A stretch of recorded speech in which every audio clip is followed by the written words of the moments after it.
আমরা ছবি অবসান করলাম এই ছবির জায়গায় নারায়ণগঞ্জের স্বজন এবং যারা যারা শহীদ হয়েছে এবং তাদের নামের তালিকা এবং তাদের ছবি এখানে সাজানো হবে।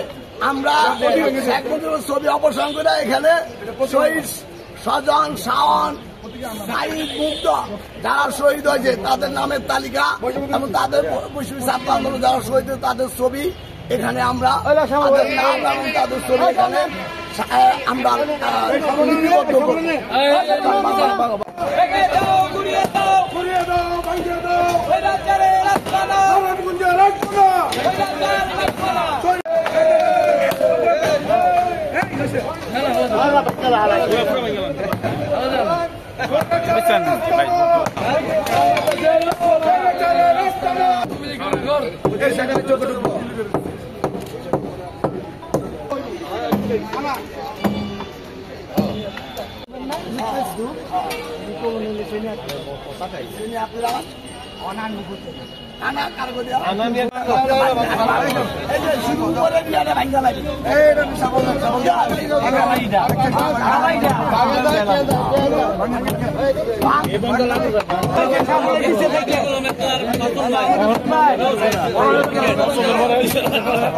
পাঁচই আগস্ট যে বিপ্লব ছাত্র জনতা যে রক্ত সেটার সাথে কিন্তু যায় না, যার কারণে জনগণ এই শেখ মুজিবের যে কালো থাবা এই বাংলাদেশকে কালো থাবার মাধ্যমে বাংলাদেশের গণতন্ত্র হত্যা করেছিল। এই যে বিচারাঙ্গন এবং প্রশাসনে এই ছবি ব্যবহার করে দলীয়করণ করার জন্য একটা বড় ধরনের তারা এটাকে এই ছবি কাজ করত।